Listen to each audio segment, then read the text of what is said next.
Hello students, জ্ঞানজ্যোতি coaching centre পক্ষ থেকে তোমাদের আরেকবার স্বাগত জানাই। আমি রাজীব স্যার এবং আজকে আমরা আলোচনা করব সিবিপিবিইউ ইউনিভার্সিটির আন্ডারে তোমরা যারা পলিটিক্যাল সায়েন্সের জন্য সেকেন্ড সেমিস্টারের জন্য পড়াশোনা করছো এবং পরবর্তীতে এই সেকেন্ড সেমিস্টারের বিভিন্ন ইউনিভার্সিটির আন্ডারে তোমরা পরীক্ষা দেবে, তাদের জন্য আজকে মেজর পেপার 2 যে রয়েছে সেখানকার আলোচনার বিষয় আমাদের কাছে রয়েছে যে লোকসভার ক্ষমতা কি কি রয়েছে এবং লোকসভার কার্যাবলী বা কি কি কাজ করে থাকে। ঠিক আছে, সেটা তোমাদের পড়বে মেজর পেপার 2 এর মধ্যে পড়বে পলিটিক্যাল সায়েন্সে। তার আগে তোমরা যারা আমাদের চ্যানেলে প্রথম এসেছো বা এখনো আমাদের চ্যানেলটিকে সাবস্ক্রাইব করোনি, তারা অবশ্যই চ্যানেলটিকে সাবস্ক্রাইব করো এবং পাশে থাকা বেল আইকনটিকে ক্লিক করে দিও, যাতে আমাদের পরবর্তী ভিডিও নোটিফিকেশন তোমরা খুব সহজেই পেয়ে যেতে পারো।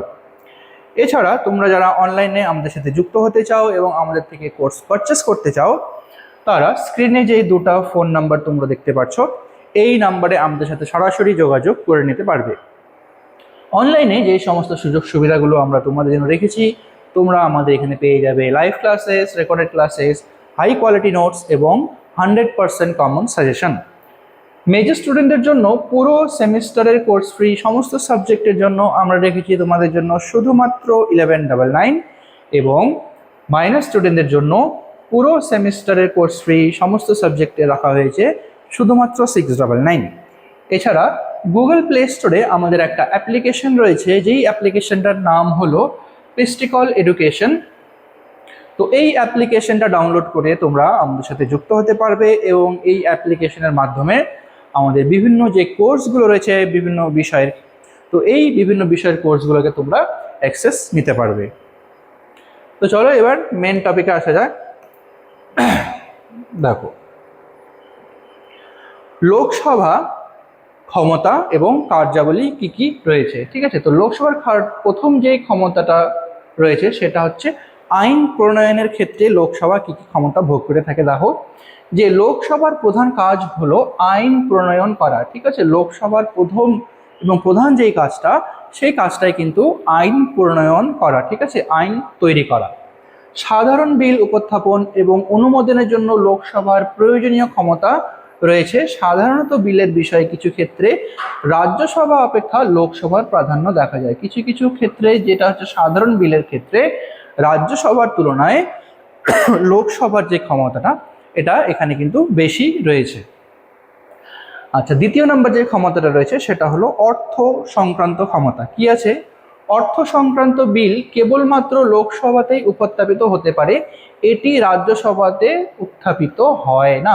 ঠিক আছে, সমস্ত ধরনের সাধারণ বিল ছাড়া যে অর্থ বিলটা রয়েছে, এই অর্থ বিল কেবলমাত্র লোকসভাতেই উত্থাপিত করা হয়। এক্ষেত্রে রাজ্যসভার এই অর্থ বিল সংক্রান্ত কিন্তু ক্ষমতা কোনো দেয়া হয়নি, শুধুমাত্র লোকসভার মধ্যে এই ক্ষমতাটা দেয়া হয়েছে।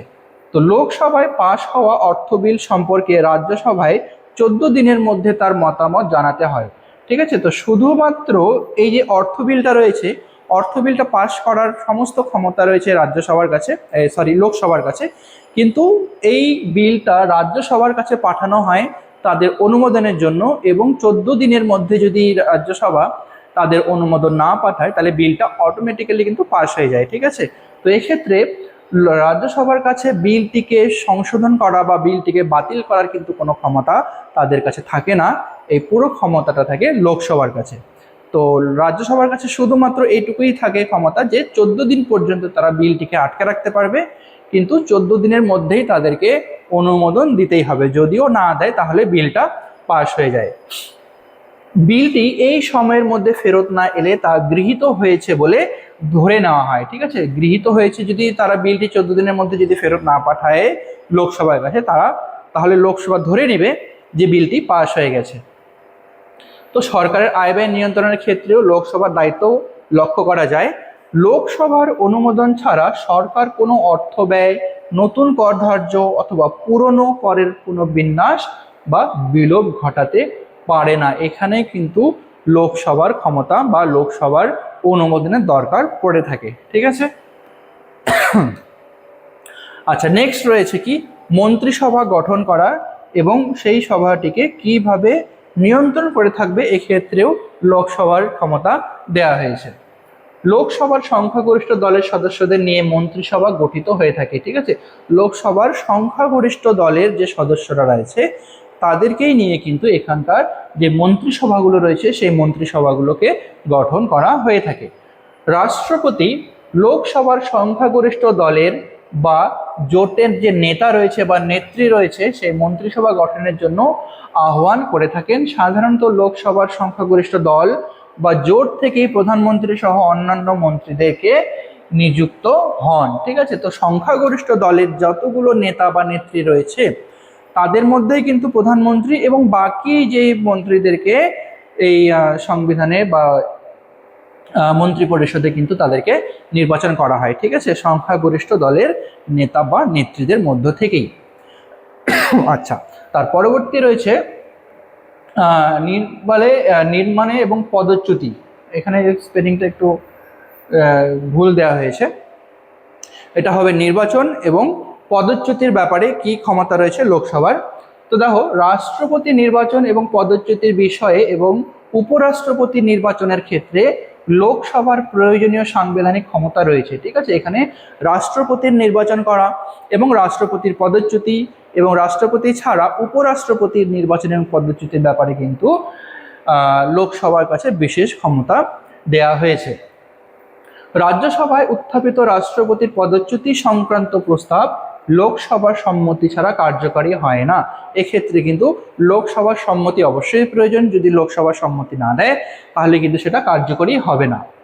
এছাড়া সুপ্রিম কোর্ট এবং হাইকোর্টের বিচারপতি, মুখ্য নির্বাচন কমিশনার, নিয়ন্ত্রক এবং মহাগণনা পরীক্ষক প্রমুখ পদাধিকারীদের অপসারণের ক্ষমতা লোকসভার কাছে দেওয়া হয়েছে। এই সমস্ত প্রমুখ যে পদাধিকারীদের রয়েছে এদের যে অপসারণ করা, ঠিক আছে, পদচ্যুতি করার ক্ষমতা কিন্তু লোকসভার কাছে দেয়া হয়েছে। আচ্ছা, তারপরে যে ক্ষমতাটা সেটা রয়েছে কি সংবিধান সংশোধনের ব্যাপারে লোকসভার কি কি ক্ষমতা আছে। দেখো, যে সংবিধান সংশোধনের ক্ষেত্রে লোকসভার উচ্চকক্ষ বা রাজ্যসভার সঙ্গে সমান ক্ষমতা ভোগ করে থাকে, ঠিক আছে। তো সংবিধান সংশোধনের ক্ষেত্রে লোকসভা, যেটাকে আমরা নিম্নকক্ষ বলে জেনে থাকি, এবং রাজ্যসভা বা উচ্চকক্ষ উভয়ই কক্ষ কিন্তু সমান ক্ষমতা ভোগ করে থাকে। উভয় কক্ষের সম্মতি ছাড়া সংবিধান সংশোধন করা যায় না। তো সংবিধান সংশোধন যদি করতে হয় তাহলে উচ্চকক্ষ এবং নিম্নকক্ষ বা লোকসভা এবং রাজ্যসভা উভয় কক্ষের সম্মতির কিন্তু এখানে প্রয়োজন হয়ে থাকে। যদি কোনো একটা কক্ষ যদি সম্মতি এখানে প্রদান না করে তাহলে সেক্ষেত্রে সংবিধান সংশোধন করা কিন্তু যাবে না, ঠিক আছে। আচ্ছা, তারপরে রয়েছে যে শাস্তি প্রদান। দেখো কি আছে, যে রাজ্যসভার সঙ্গে যুগ্মভাবে লোকসভা কোনো সদস্য বা সদস্য নয় এমন ব্যক্তিকে আইনসভার অবমাননা বা অধিকার ভঙ্গের অভিযোগে দায়ে যদি শাস্তি কিন্তু দিতে পারে, ঠিক আছে। এক্ষেত্রে কি রাজ্যসভার সঙ্গে যুগ্মভাবে লোকসভাও এই ক্ষমতাটা ভোগ করে যদি কোনো ব্যক্তি লোকসভা বা রাজ্যসভার কোনো অবমাননা করে থাকে, ঠিক আছে, আইনের যদি অবমাননা করে থাকে বা অধিকার ভঙ্গের যদি কোনো তার বিরুদ্ধে যদি অভিযোগ আসে, সেক্ষেত্রে সেই ব্যক্তির বিরুদ্ধে লোকসভা এবং রাজ্যসভা উভয়েরই কাছে ক্ষমতা থাকবে যে সেই ব্যক্তিকে তারা শাস্তি দিতে পারবে, ঠিক আছে। আচ্ছা, পরবর্তী রয়েছে জরুরি অবস্থা ঘোষণা বা অনুমোদন। জরুরি অবস্থা ঘোষণার ক্ষেত্রে লোকসভার কি কি ক্ষমতা রয়েছে। দেখো, রাষ্ট্রপতি কর্তৃক জাতীয় জরুরি অবস্থা, আর্থিক জরুরি অবস্থা এবং অঙ্গরাজ্যগুলিতে শাসনতান্ত্রিক অচলাবস্থা জনিত যদি জরুরি অবস্থা ঘোষণার বিষয়টি লোকসভার অনুমোদন সাপেক্ষ, ঠিক আছে। জাতীয় জরুরি অবস্থা, আর্থিক জরুরি অবস্থা এই সমস্ত এবং শাসনতান্ত্রিক জরুরি অবস্থা যদি ঘোষণা করতে হয় সেক্ষেত্রে লোকসভার যে অনুমোদন এটা কিন্তু প্রয়োজন হয়ে থাকে। এক্ষেত্রে লোকসভার অনুমোদন প্রয়োজন হয়ে থাকে। 44তম সংবিধান সংশোধন অনুযায়ী বলা হয়েছে যে জাতীয় জরুরি অবস্থা প্রত্যাহারের ব্যাপারে লোকসভা কোনো প্রস্তাব গ্রহণ করলে রাষ্ট্রপতি জরুরি অবস্থার প্রত্যাহার করতে বাধ্য থাকেন, ঠিক আছে। তো এক্ষেত্রে জাতীয় জরুরি অবস্থা সংক্রান্ত ব্যাপারে যদি লোকসভা কোনো প্রস্তাব গ্রহণ করে নেয় তাহলে রাষ্ট্রপতি এই যে জরুরি অবস্থা যে ঘোষণাটা করা থাকবে সেটাকে কিন্তু প্রত্যাখ্যান করতে তিনি বাধ্য থাকবেন যদি এক্ষেত্রে লোকসভা কোনো প্রস্তাব গ্রহণ করে নেয়। ঠিক আছে, আচ্ছা, তারপরে রয়েছে কি নতুন রাজ্য গঠন এবং রাজ্য পুনর্গঠনের ক্ষেত্রে লোকসভার কি কি ক্ষমতা বা ভূমিকা রয়েছে। দেখো, নতুন রাজ্য গঠন বা রাজ্য পুনর্গঠন বা কোনো রাজ্যের যদি সীমানা বৃদ্ধি করতে হয় বা কোনো রাজ্যের সীমানা যদি হ্রাস করতে হয় এবং নাম পরিবর্তন যদি করতে হয়, এই সমস্ত ক্ষেত্রে লোকসভা বিশেষ ক্ষমতা ভোগ করে থাকে। ঠিক আছে, নতুন রাজ্য গঠন বা রাজ্যের নাম পরিবর্তন করা, সীমানা পরিবর্তন করা, হ্রাস বা বৃদ্ধি করা, এই সমস্ত ক্ষেত্রে লোকসভার কাছে ক্ষমতা দেয়া রয়েছে। আচ্ছা, তারপরে অন্যান্য ক্ষমতার মধ্যে রয়েছে কি কেন্দ্রশাসিত অঞ্চলে হাইকোর্ট স্থাপন করা। ঠিক আছে, যে কোনো কেন্দ্রশাসিত অঞ্চল, যেটা আমাদের কাছে 8টা কেন্দ্রশাসিত অঞ্চল রয়েছে, তো কেন্দ্রশাসিত অঞ্চলের মধ্যে যদি হাইকোর্ট স্থাপন করতে হয়, তারপরে কেন্দ্রশাসিত অঞ্চলে যদি হাইকোর্টের ক্ষমতার পরিধি বাড়াতে হয়, ঠিক আছে, হাইকোর্টের ক্ষমতা যদি বাড়াতে হয়, তারপরে এই বিষয়ে লোকসভা উচ্চকক্ষ বা রাজ্যসভার সঙ্গে যুগ্ম ক্ষমতার অধিকারী। ঠিক আছে, তাহলে এক্ষেত্রে কি হবে, লোকসভা এবং রাজ্যসভা উভয়ই একই সমান ক্ষমতা ভোগ করে থাকে যদি কোনো কেন্দ্রশাসিত অঞ্চলে নতুন হাইকোর্ট গঠন করতে হয় এবং তার যদি ক্ষমতা বৃদ্ধি করতে হয়, তাহলে সেক্ষেত্রে কি উচ্চকক্ষ এবং নিম্নকক্ষ উভয় কিন্তু সমান ক্ষমতা ভোগ করে থাকে। এছাড়াও রাজ্য আইনসভার উচ্চকক্ষ বিধান পরিষদের প্রবর্তন বা বিলোপ সাধন, সরকারি চাকরির ক্ষেত্রে বসবাসগত যোগ্যতা নির্ধারণ প্রভৃতি বিষয় লোকসভার প্রয়োজনীয় সাংবিধানিক ক্ষমতা লোকসভার হাতে কিন্তু দেয়া হয়েছে। ঠিক আছে, আচ্ছা, তো তোমাদের আজকের আলোচনার বিষয় যেটা ছিল লোকসভার ক্ষমতা এবং কার্যাবলী, এতটুকুই। দেখা হবে পরবর্তী ভিডিওতে নতুন কোনো টপিক নিয়ে। ততক্ষণ পর্যন্ত ভালো থেকো, সুস্থ থেকো।